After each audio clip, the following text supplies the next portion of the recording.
Buenas noches, Argentina, decía no sé qué periodista, pero no, yo no voy a referir esta noche a Buenas noches Argentina, sino a Buenas noches ustedes, los amigos de las 1001 noches en la época del coronavirus y sabiendo que esto es entre la realidad y la ficción, que los pajaritos significan ideas que vuelan, que se agitan y que nos mueven la cabeza.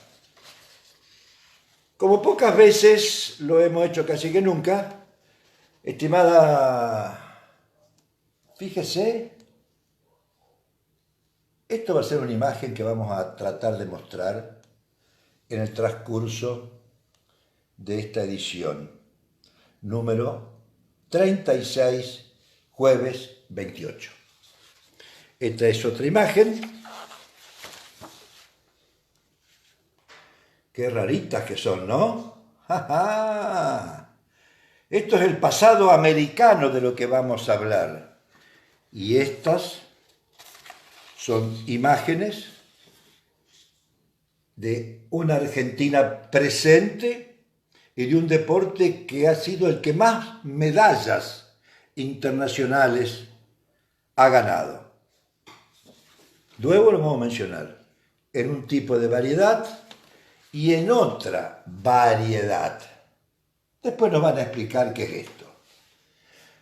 A mí siempre me dicen que tengo que hablar de medicina. Y bueno, es lógico, soy médico. Y yo trato siempre de poner sobre el tema de la medicina, hacer un enganche con lo que viene después. Y entonces, esta noche vamos a ir hablando de algunas dolencias, males o lo que fuere. Vamos a empezar con una cefalea, el dolor de cabeza. Algunas son muy importantes, como la migraña, que no tiene prácticamente una etiología, una causa. Pero en general la cefalea, o sea, el dolor de cabeza común, obedece ¿a qué? A que mucha gente no usa correctamente los anteojos, a un problema de sinusitis, y bueno, esto de arriba hacia abajo. Después hay muchísima patología, el síndrome del trigémino, etc. Después tenemos lo que consulta mucha gente por los dolores de cuello. Así, muy frecuente en este momento, en esta época, por el uso de eso que está ahí, del celular y el uso de la computadora y nuestra visión enfocada a una distancia generalmente de 50-60 centímetros y nosotros tenemos dificultades en la acomodación de nuestra vista a esa distancia, una distancia muy difícil de ver. Y eso hace de que los músculos del cuello se tensen para fijar la mirada, como yo estoy haciendo en este momento, en un punto. Y eso da las contracturas del cuello, de los músculos del cuello, esternocleidomastoideo, etcétera, etcétera. Tratamiento, rotar la cabeza, relajarse, calor, etc. Pero si voy bajando, muchísimo problema tenemos hoy con los dolores de hombro. Antiguamente lo llamábamos el hombro doloroso, que era el dolor típico, que ay, me duele. Hoy, con los métodos diagnósticos que tenemos, radiografías ya existían, pero hoy el método diagnóstico para los problemas de hombro son fundamentalmente las ecografías.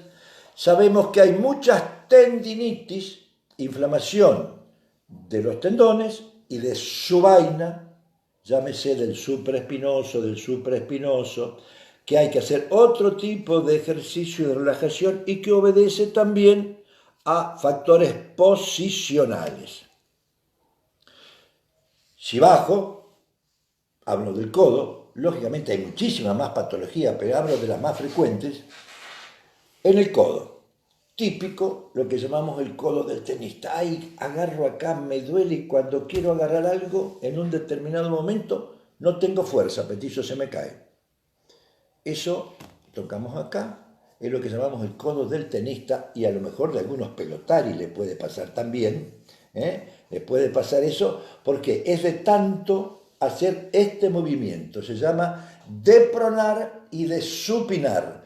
Es una habilidad que tenemos que gira nuestra palma de la mano hacia la abducción y a la abducción. Y de este movimiento surge el dolor que llamamos vulgarmente codo del tenista, pero que obedece muchísimas veces a aquella gente que no es pelotari, que no juega al tenis, etc., a una mala posición de dormir, porque dormimos con el brazo así, y entonces tensa, se llama epitróclea, acá en el codo, y da un dolor. O dormimos con el brazo así, o lo dormimos con el brazo así. Entonces, generalmente, la posición de dormir, que son 7-8 horas en una mala posición, hace que terminemos a la mañana con un intenso dolor o que en determinado movimiento nos haga doler. Sigo bajando, acá a nivel de muñeca, en esta zona donde vienen los músculos flexores de la mano, flexores de los dedos, existe también el nervio, se llama el nervio mediano, que viene encajonado acá dentro, en la cara anterior de la muñeca, y que por movimientos, muchos movimientos, queda atrapado y en definitiva hace lo que es el síndrome del nervio mediano. Me duele la mano, me duelen los dedos, tengo poca fuerza en la mano, la eminencia esta que nos ayuda a que el pulgar se contacte con el índice, este es el pulgar, este es el índice, que nos permite agarrar una lapicera, es uno de los mecanismos más importantes del desarrollo de los humanos. Esta, lo que se llama la pinza digital, la oposición del pulgar a los otros dedos, que nos permite, reitero, agarrar, manejar el lápiz, manejar la lapicera, comer, la oposición del pulgar. Ni aun los monos tienen prácticamente la oposición del pulgar. Y ninguno de los animales que nosotros conocemos, cualquiera de ellos, del pollo, la gallina, el gato, el lagarto, el sapo, por más que tengan manos, como podemos llamar el caballo, no tienen la oposición del pulgar, la pinza digital. Y esto hace que en definitiva muchas veces esté dificultado por el atrapamiento del nervio mediano, que termina muchísimas veces en cirugía porque hay que ir a destrabarlo en la zona que está comprimido.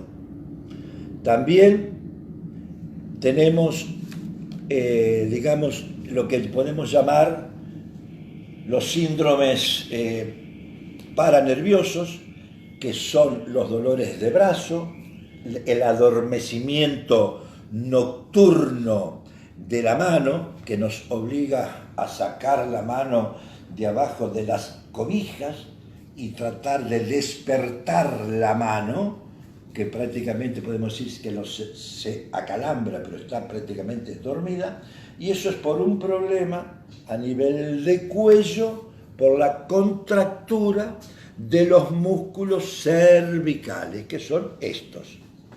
En definitiva, estas son las grandes enfermedades, patologías del miembro superior derecho, que comprende el hombro, el brazo, el codo, el antebrazo, la muñeca y la mano. En definitiva, estas patologías son propias de nuestras actividades y de algunos trabajos o de algunos deportes.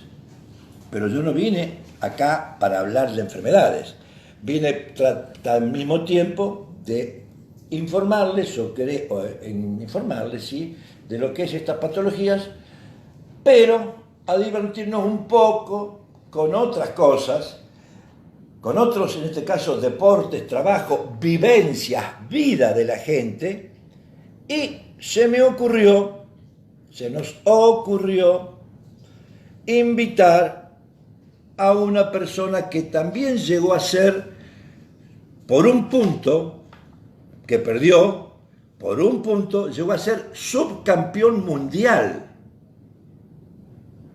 en las Islas Canarias, años 2010-2012, él lo va a contar, y es un pelotari, es una persona que maneja, que juega, que se divierte, que representó a la Argentina, y a esto iba estas fotos. Estas fotos son, ya va a venir él, estas fotos son mejor dicho, esta no es una foto, es una representación gráfica de 1400 años antes de Cristo, cuando los aztecas en México practicaban un deporte que era un deporte que podemos llamar símil, parecido a lo que era el fútbol o la pelota paleta. Se jugaba con una pelota, esa pelota no podía tocar el suelo, se jugaba con la cadera y había que embocar la pelota en el arco, en un aro. Fue 1400 años antes de Cristo, hablamos de 3500 años atrás. Ya existía juego de pelota.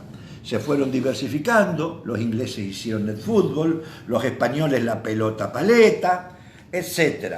Y esto era en la zona de Chichén Itzá, que es en Yucatán, México. Era un deporte. Y después viene la modernidad.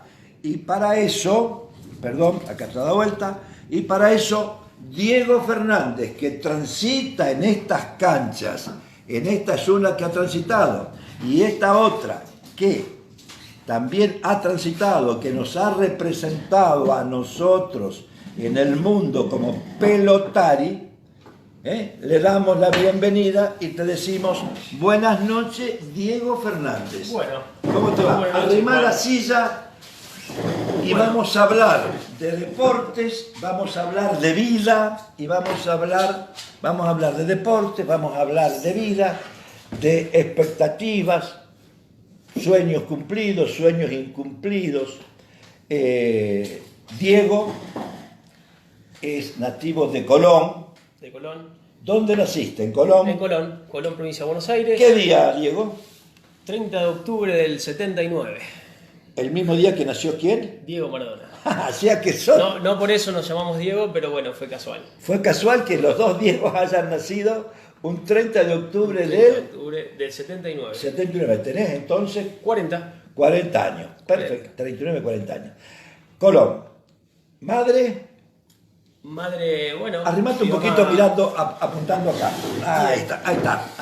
Bueno, madre, primero muchas gracias, Juan, por la invitación. Sí, bueno, si querés saludar a los amigos, como quieras. Sí. Un saludo muy grande para todos mis amigos que seguramente van a estar enganchados en esto. Y bueno, exclusivamente también a mi familia, que son un poco el sostén de todo lo que puedo llegar a hacer y que todos los días nos bancan con lo que hoy hacemos. Así que bueno, me preguntaste por mi mamá. Sí. Mi mamá, bueno, vive en Colón. Vive Vive en Colón, nativa de Colón.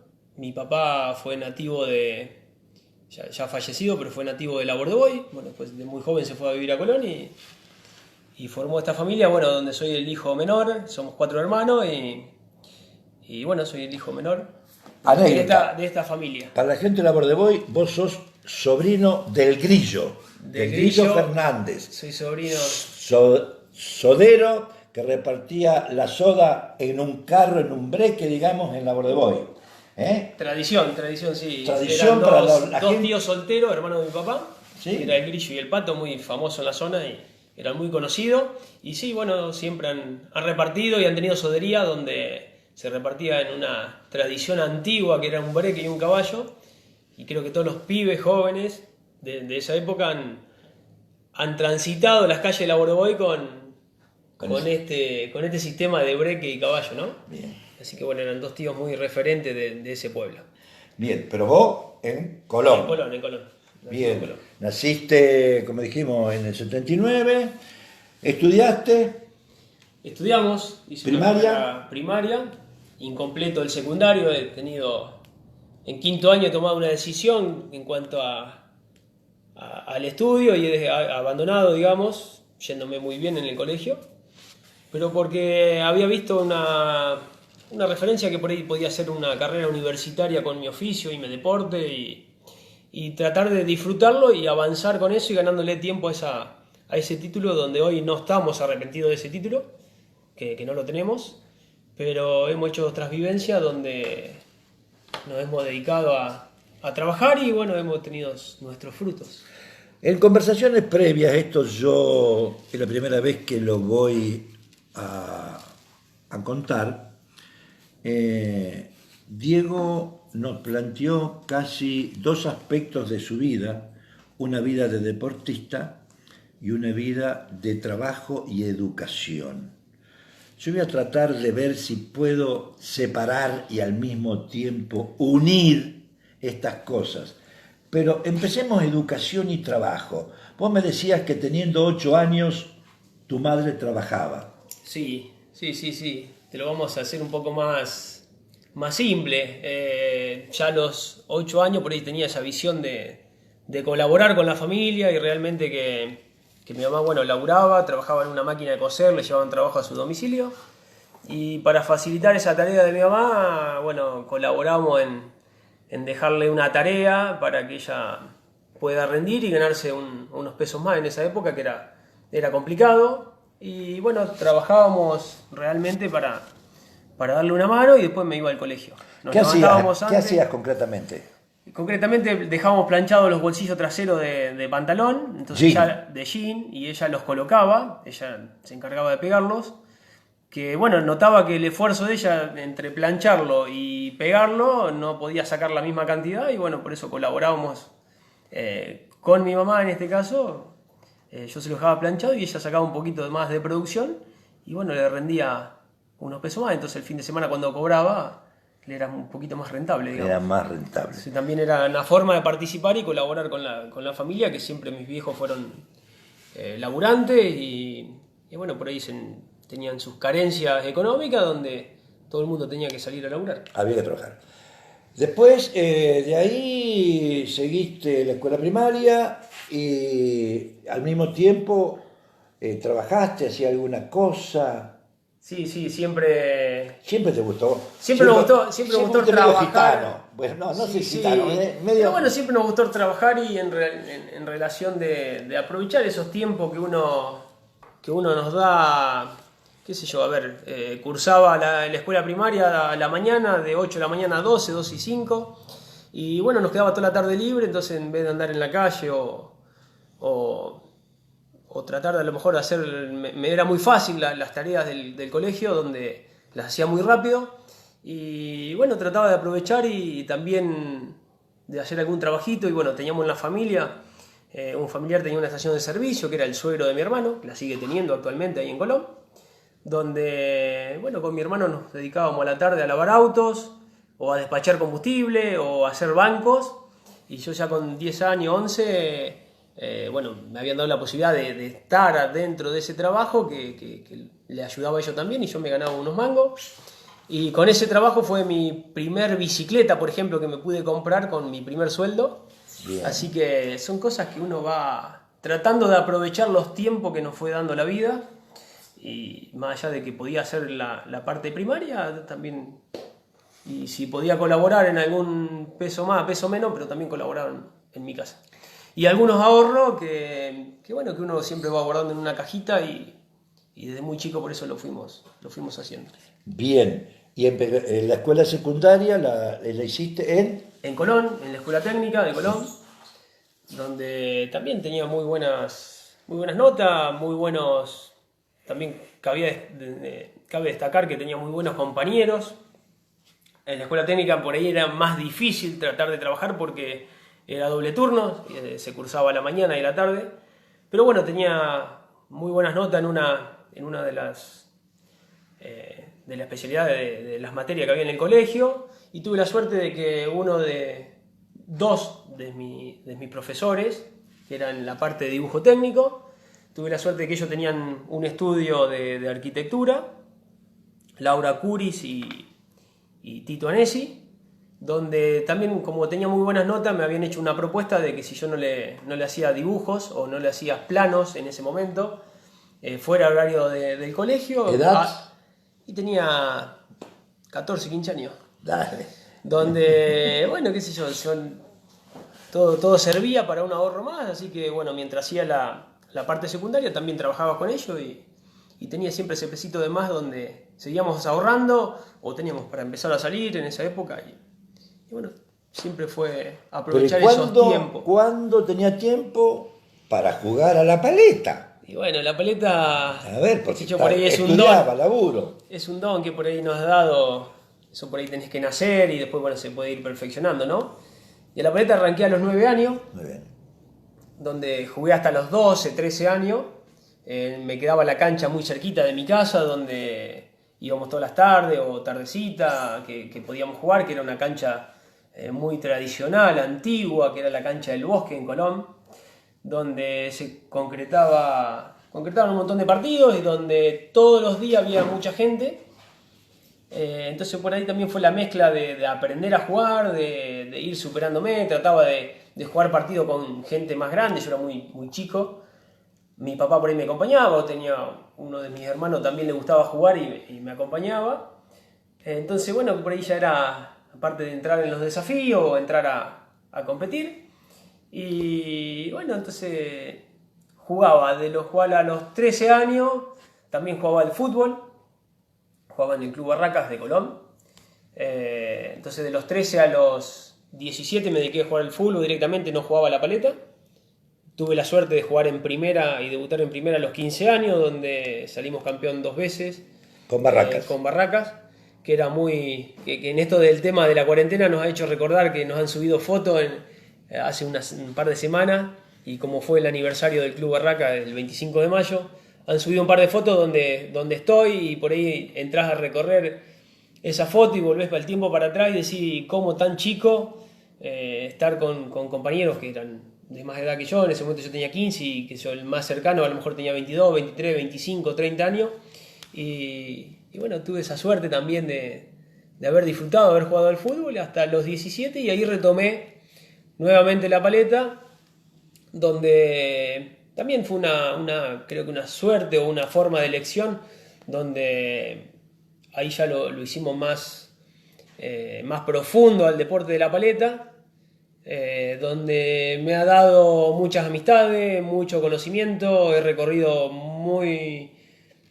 muchos puntos del país, también he hecho muchos amigos, donde, bueno, creo que la paleta me ha dado sus frutos y realmente me ha ayudado también para crecer tanto en lo deportivo como en lo económico, y bueno, acá estamos.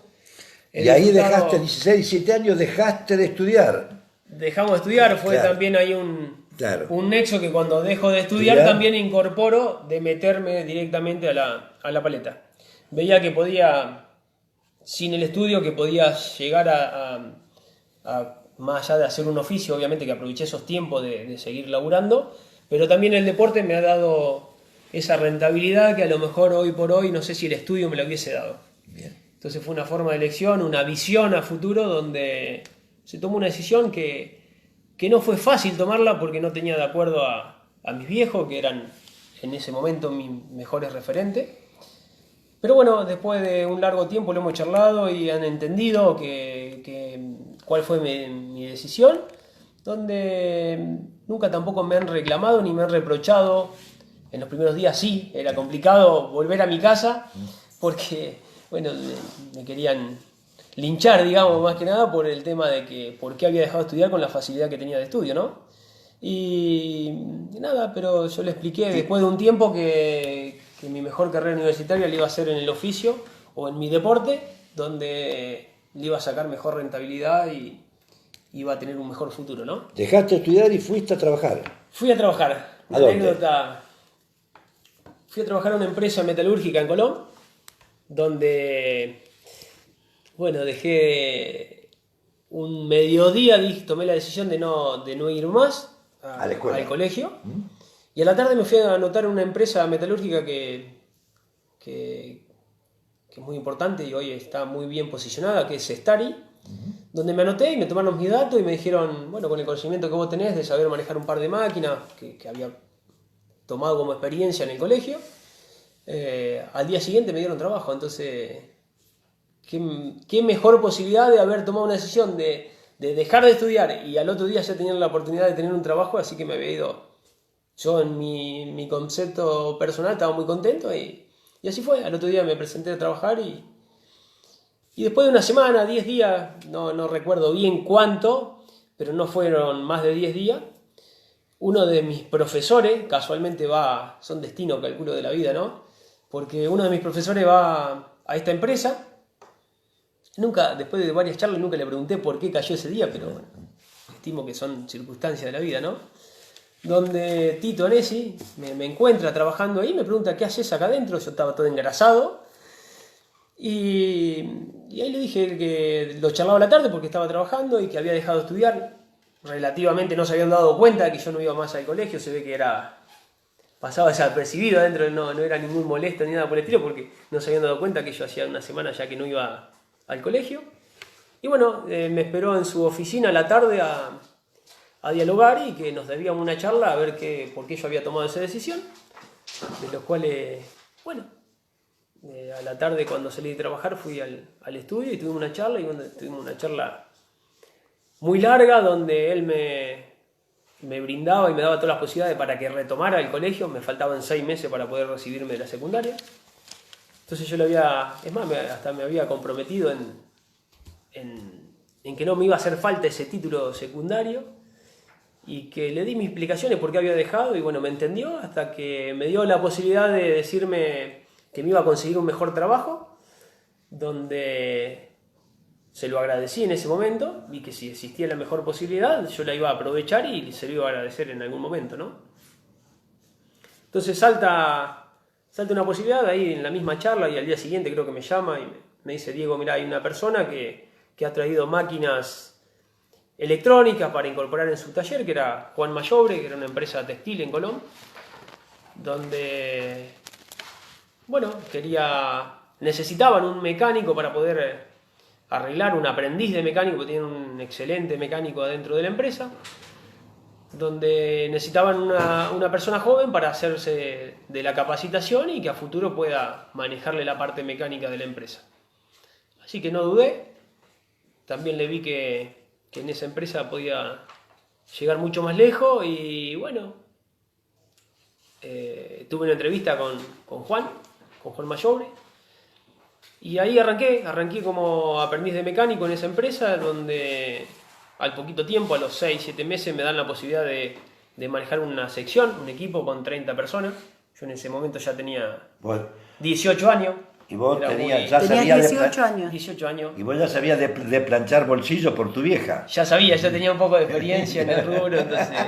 Pero bueno, fui siempre muy metodista en eso y me capacité. No necesitaba curso a lo mejor porque lo tenía un don que por ahí tiene uno para poder lograrlo y hacerlo. Y bueno, la misma ambición de uno de generar algo y de no perder. Por ahí a uno no le gusta perder, entonces se adapta y paso a paso quiere ser un poquito mejor.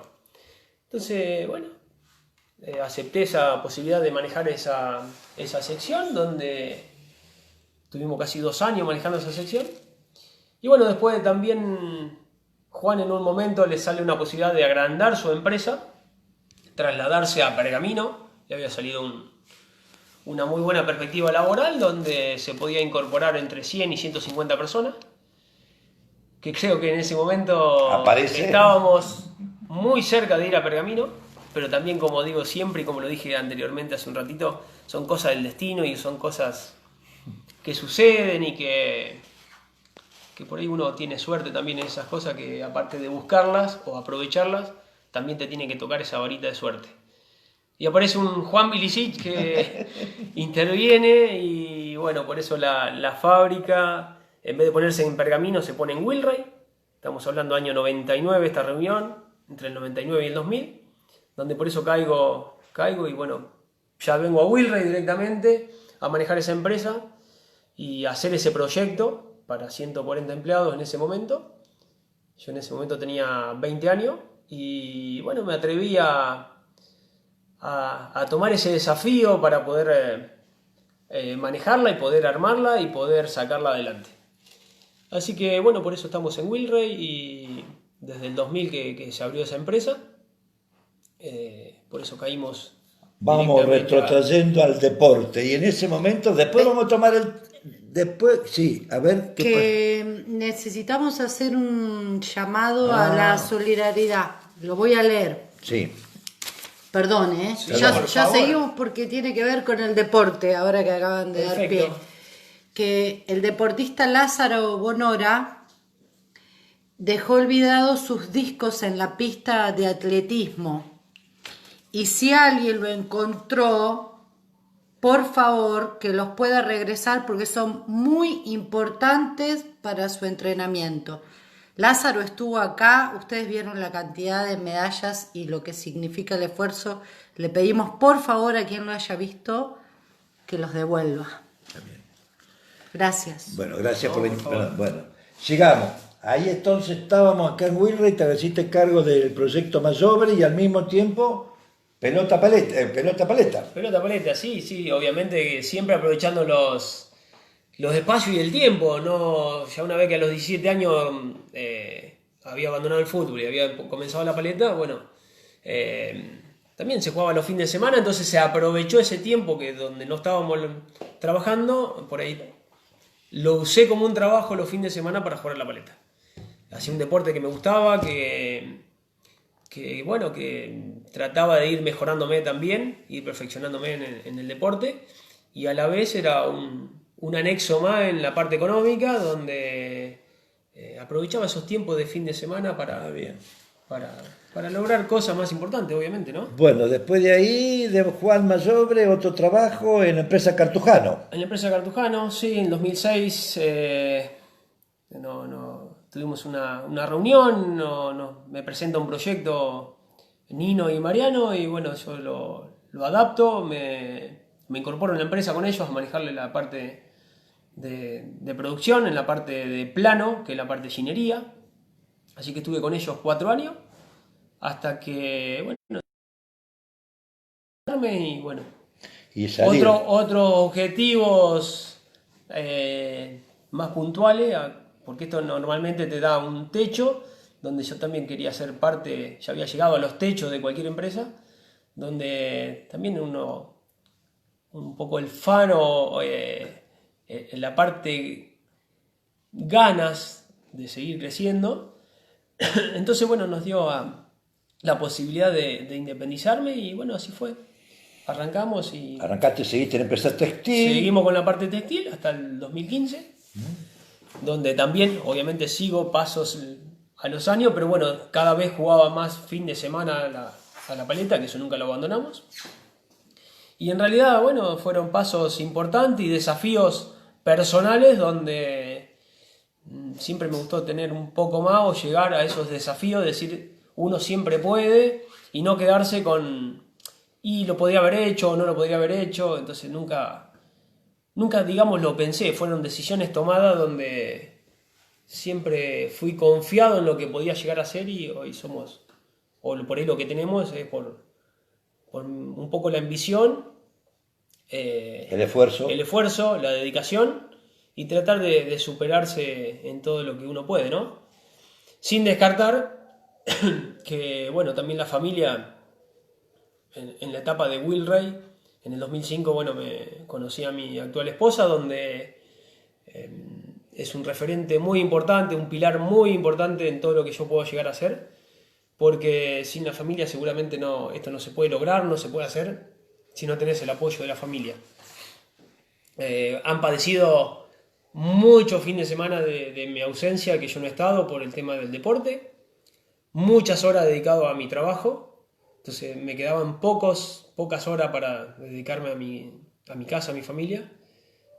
Bueno, esperemos que ya hoy a los 40 años uno por ahí toma decisiones donde en algún momento ya te vas a dedicar un poco más, pero ese padecimiento de mi familia, esa ausencia hoy por hoy, si no hubiese tenido el apoyo de ellos, no podía haber hecho o logrado todo ese sacrificio, todas esas horas de trabajo, de deporte, que el deporte más allá de que me gustaba lo que hacía, lo generaba como un trabajo, entonces hoy por hoy son un pilar muy, muy importante para lo que es Diego Fernández, o lo que es la empresa MID, o es lo que Empresa es MID, vos la nombraste, empresa MID, de muebles, yo digo con aglomerado, pero no es más melamina, melamina, eso fue otra época, yo estoy chapado a la antigua. Es una empresa que tiene sus varios empleados, tenés como 6, 7 empleados, 8, que da sí, mucho. Somos 7 en total. 7. Me considero uno más. ¿Te consideras uno más? El grupo donde trabajamos a la par de los mismos chicos, de los mismos empleados, gracias a Dios tengo un grupo muy, muy importante, muy bueno, donde yo también soy uno más. Así que son 6 bajo mi sala, pero somos 7 trabajando. Bueno, el pantalón requiere marcarse, hacer el tizado. ¿Te sirvió esa experiencia para hacer un tizado, digamos, cuando se corta el mueble, para aprovechar todo lo anterior? Porque esto llega a los 40, nuevamente uniendo partes, ¿te das cuenta? Agarrabas la tela, las desarmabas, hacías las partes, los frentes, los traseros, y ahora estás haciendo lo mismo, desarmás una plancha y la transformás en algo hecho. No sé si te habías percibido de esa síntesis. Sí, es un engranaje que todo tiene que ver con todo, es decir, desde el inicio, desde los 8 años hasta hoy, como estamos, siempre fue entrelazar, digamos, ese engranaje, que sea algo productivo, que sea algo rentable, donde sí, todo tiene que ver con todo, porque desde armar una prenda, o desde armar un mueble, o desde armar un partido, un desafío, o desde armar un cronograma, donde me ha pasado que teníamos eventos o contrataciones de eventos durante, no sé, nos llamaban en enero para pedirnos fecha para septiembre. Entonces todo ese cronograma, toda esa responsabilidad de cumplir, y donde todo eso tiene que ver con todo, y todo ese engranaje va a una rueda que no deja de circular, que es lo más importante, y son los frutos para cualquier generación, para transmitirla a cualquiera de mis hijos o cualquiera que lo quiera adoptar, pero todo tiene que ver con todo. Bien, ahora vamos más a la parte deportiva. Yo te voy a decir un nombre. Perdón, ¿el pejerrey puede ser? Sardina. El Sardina. Sardina. El Sardina. Sardina fue un pilar muy importante en la Argentina, porque fue un vasco en Diego Alvear, donde la pelota se inició en esa localidad. Es una localidad muy cercana a Wilray, estamos hablando de 110 kilómetros, donde se empezó a jugar con la pelota de goma, y se empezó a jugar con un hueso, que era una paleta de un animal, de una vaca, hueso, hasta que se fue perfeccionando, pero bueno, fue un pilar fundamental. Sí, hoy por hoy hay una tecnología muy avanzada, han pasado muchos modelos de paletas que antes tenían un tarugo de aluminio, un ajustable, tenían tarugos de madera. Hoy ya se fabrica una paleta que no tiene más tarugo, es muy artesanal. La fábrica está en Buenos Aires, somos casi amigos del dueño. Sí. La fábrica es un vasco. La fábrica tiene más de 100 años, que era de su padre, y Roberto, que es el dueño hoy actual de la fábrica, es heredero de la fábrica, y fue un poco el pilar. Roberto tiene 82 pirulos. 82. Sí.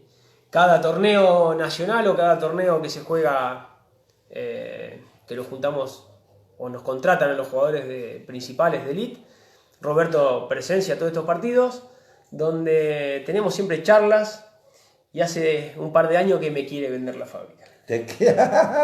Y está otra vez el tema de los muebles y la madera. Y seguimos con la madera y seguimos con la... Pero bueno, fue un desafío que no me gustó aceptarlo en este momento por el tema de que, bueno, quise perfeccionar y darle a mi fábrica propia el rumbo que tiene que tener. Y esto es muy artesanal, es decir, puede haber mejores marcas, puede haber la mejor maquinaria, pero esto es muy manual. Muy manual. Muy manual. Y sus secretos, hay mucha gente que la ha querido copiar, no la ha podido copiar. Es decir, el mismo tamaño, la misma madera, pero no es el mismo producto. Entonces, esto da mayor potencia a la paleta en sí. Sí, necesitas un sonido, tiene resistencia, se juega mucho por el oído, por la vista. Esto es un juego muy rápido, donde el mismo sonido, el mismo golpe de la madera con la pelota de goma, esto es una pelota de goma, donde el jugador, al venir esa pelota de goma muy rápida, muy ligero, estamos hablando de uno de los deportes más rápidos del mundo. Más que el tenis, lógico. Más que el tenis. Sí. Entonces esta pelota viaja a mucha velocidad, a tal es que lamentablemente hay muchos partidos que no se pueden televisar. Se le estaba tratando de buscar la vuelta un par de años perfeccionando canchas, donde según el color de pintura, según la pelota, el color de pelota, canchas verdes, con pelotas blancas donde se juegan los campeonatos internacionales o los mundiales. Hay muchas canchas en Argentina que se ha pintado de ese color para poder televisarla, pero va tan rápido que la cámara no alcanza a captar la pelota, entonces no tiene esa difusión televisiva donde se presencie el juego. Si no sería un deporte, estimo que con mayor visión en la tele que el tenis. Porque no cabe destacar en este caso que la pelota paleta con pelota de goma es uno de los deportes, es el deporte que más títulos mundiales nos dio el país. Ajá, sí señor. El que no está en el ambiente pelotari no lo sabe o no lo palpa, más allá de que sea un deporte tradicional, antiguo. Perdón. Esto en los pueblos. Bien. También voy a contar una anécdota de los pueblos. Sí. Esto por intermedio de un amigo, siempre que es el gallego alemán. Es un amigo que me ha sacado un poco a varias canchas y me ha presentado en varios lugares. Siempre me decía, Diego, dice, en los pueblos existe la iglesia, la plaza, y buscar la cancha paleta frente a la plaza o frente a la iglesia. Entonces antes se construía la plaza, la iglesia, la cancha de paleta y la cancha de bocha. Entonces por eso te digo que es un deporte muy tradicional, muy argentino, más allá de que se juega en varios países, pero también te digo que es el deporte que más títulos mundiales nos dio. Más que el fútbol, más que todos los deportes que vos quieras llamar. Y hoy el deporte nacional de Argentina es el pato. Pato. Y esto, la verdad que tendría que ser el deporte nacional la pelota en nuestro país. Bien, yo voy a hacer una pequeña reflexión respecto al origen de la pelota vasca, que es la pelota paleta. En definitiva, nace en España, en el País Vasco, con otras pelotas, con otras canchas, que después le vamos a preguntar a Diego cuáles son las canchas acá, y se fue adaptando a distintos países con distintas modalidades. Pero en lo que es la pelota a paleta que nosotros conocemos, Argentina ha ganado 47 medallas de oro hasta el año 2015, 23 de plata y 14 de bronce, 84. Es, como decía Diego, el deporte que más medallas internacionales le ha dado a Argentina. Lógicamente España, por su antigüedad, que tiene prácticamente acá en la Argentina, como dijo Diego, 100 años, 110, 120 años, 1900, con la Avenida del Vasco. Ellos lo tienen 200 años más, y Francia.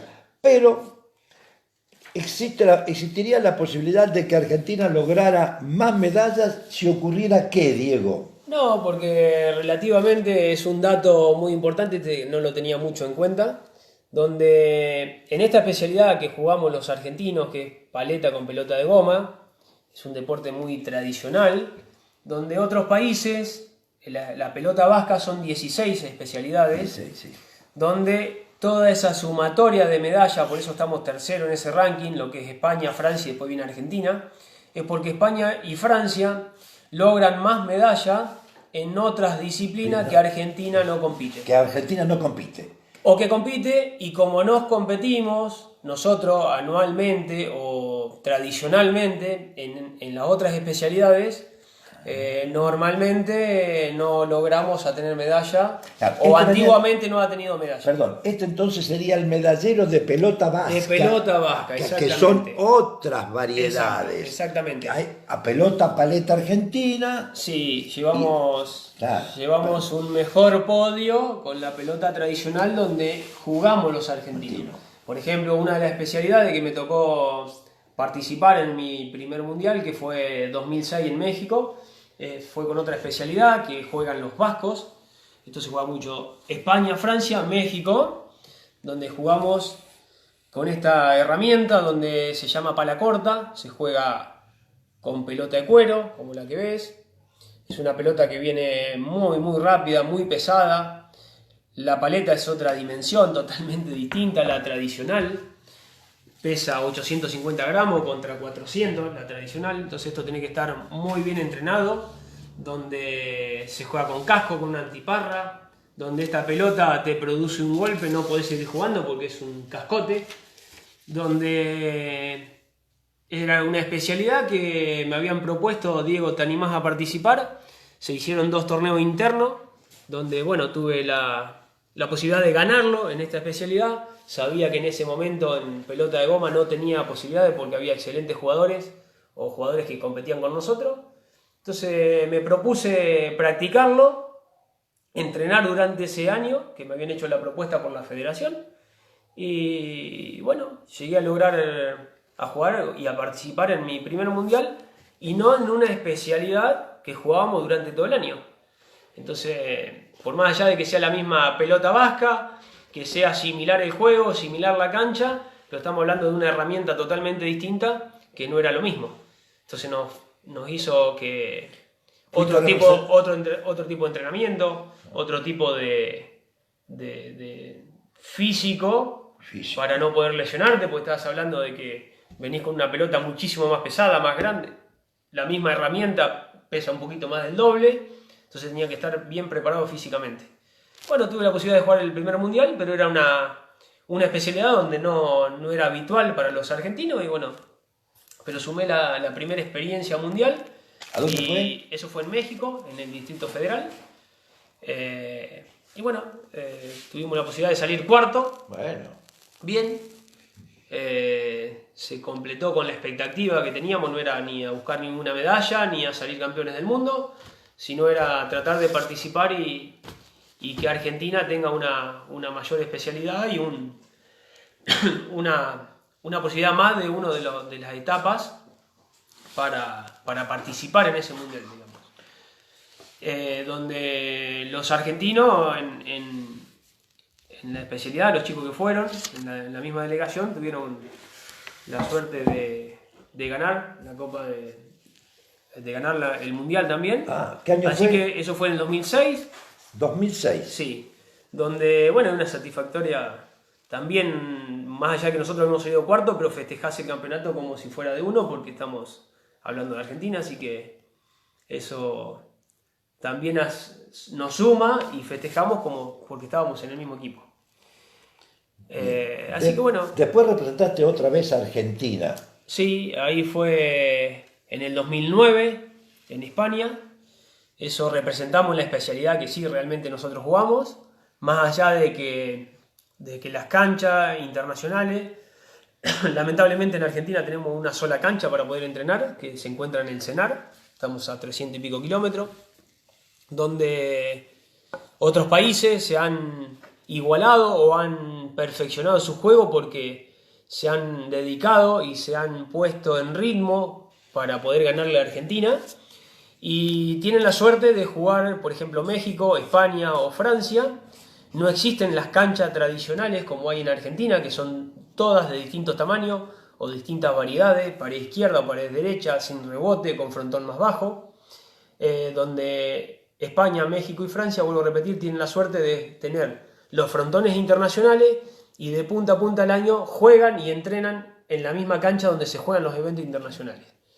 Entonces se han perfeccionado y bueno, hace un par de años que nos vienen ganando, incluso ahí en el 2009, bueno, perdimos la final por un punto contra España, y a partir del 2012 no se jugó más en equipo, en pareja, se jugó individual, y bueno, lamentablemente nos viene ganando México en la parte individual, pero por una ventaja que durante todo el año juegan en el mismo estadio y tienen muy calcada su forma de juego, su cancha, y bueno, pero estamos en la parte, hay pibes muy jóvenes donde hoy por hoy se están entrenando muchísimo y cada vez estamos más cerca, así que en algún momento no cabe duda que vamos a lograr la medalla nuevamente o el liderazgo como Argentina en pelota de goma.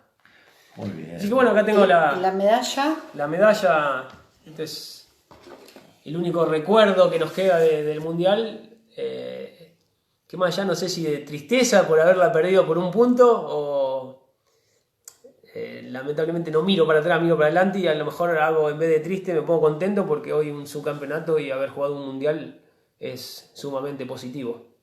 Lo reflejo, por ejemplo, que en Brasil la Argentina perdió la final del Mundial en el fútbol y todo el mundo ha salido a criticar a Messi, a sus jugadores, en vez de festejar, porque este es un país donde nos critican y siempre voy a estar de acuerdo con todos los que compiten. Nadie sabe el esfuerzo que hace cada jugador, cada deportista en nuestro país. He tenido la suerte de entrenar en el CENAR y ver muchas disciplinas, como por ejemplo las leonas, los entrenamientos de taekwondo, los entrenamientos de hockey, los de básquet, taekwondo, boxeo. Hemos encontrado a muchos famosos en el mismo CENAR. Nos hemos encontrado con la parte de natación. Entonces nadie de los criticantes sabe el esfuerzo que hace cada deportista en cuanto a los viajes, la distancia. Acá no hay frío, no hay calor, no se respeta si llueve, no llueve. Hemos entrenado lloviendo, hemos entrenado a pleno sol, pleno frío, hemos hecho viajes a Buenos Aires para poder entrenar un fin de semana, más allá de dejar la familia, de dejar par de horas de laburar para poder entrenar, para representar nuestro país. Y lamentablemente después están esos críticos que solo vieron que se perdió la final por un punto o por un gol en este caso en el Mundial. Pero nadie supo todo el esfuerzo que hay detrás de cada deportista. Hay deportes que se gana mucho dinero, hay deportes que no, que se hace muy amateur. En el caso nuestro, nos hemos costeado hasta los viajes.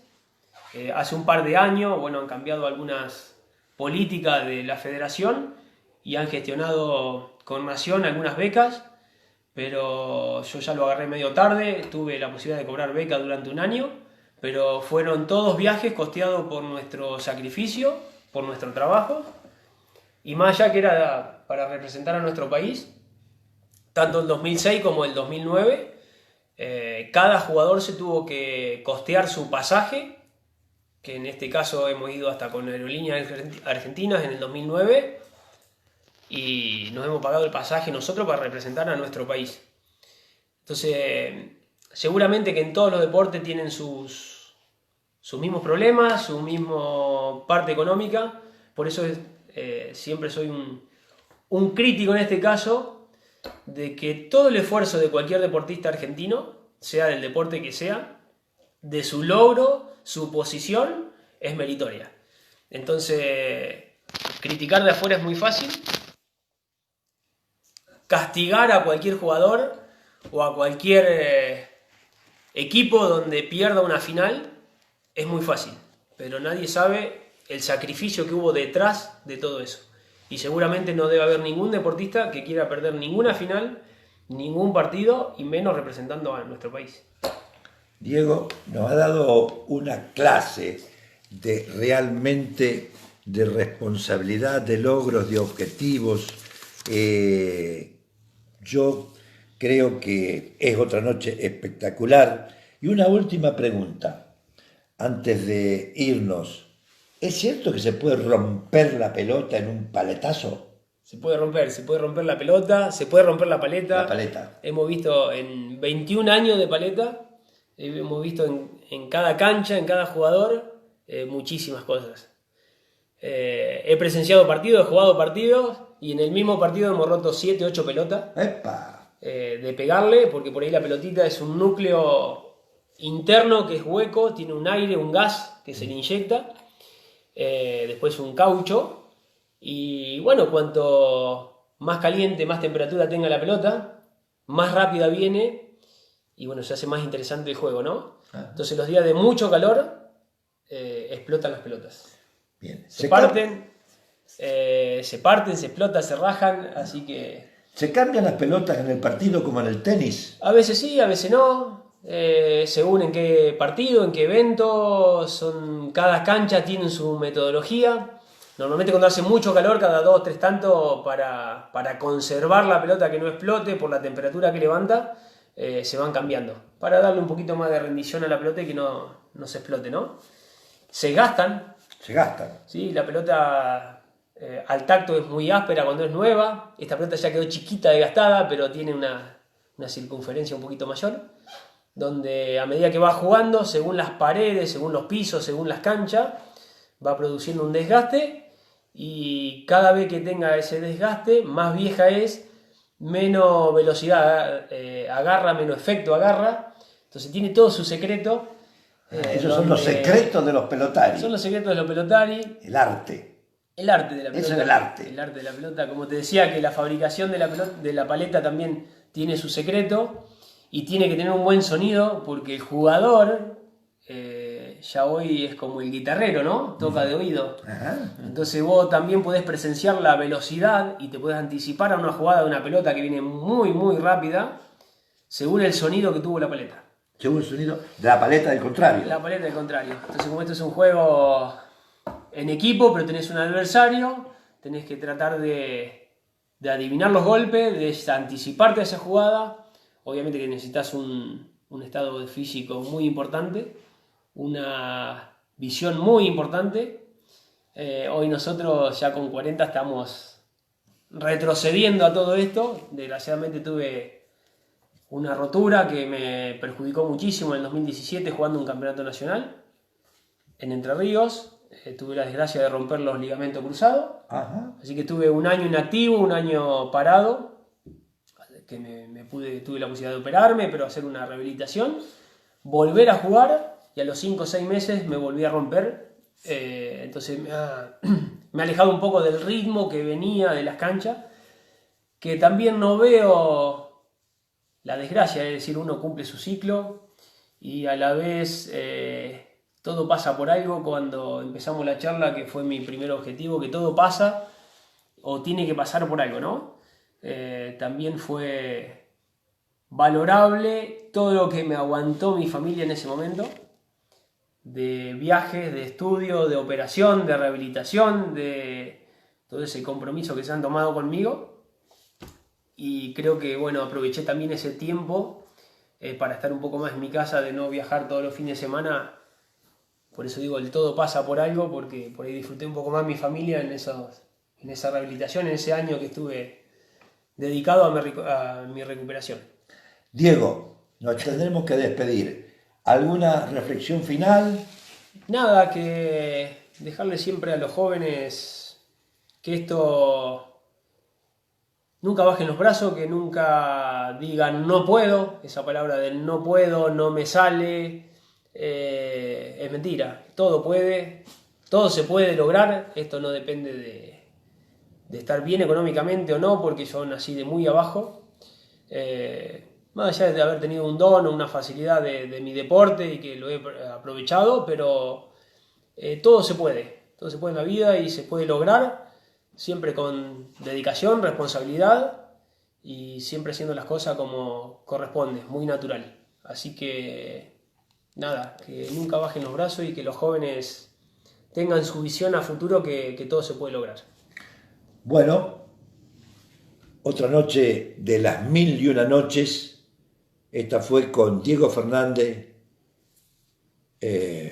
pelotari, una faceta, constructor, digamos, de muebles, hoy con una empresa, organizador de otras empresas del rubro textil, y a los 40 años una enorme experiencia y yo diría una enorme visión de futuro, y no diría ni de autocrítica, sino de valores que le han llevado desde los nacimientos, 8 o 10 años, a hoy, a los 40. Ha sido las 1001 noches en la época del coronavirus entre la realidad y la fantasía. Hoy ha sido una realidad. Diego Fernández, pelotari, subcampeón mundial en pelota paleta. Buenas noches. ¿Hay algún mensaje?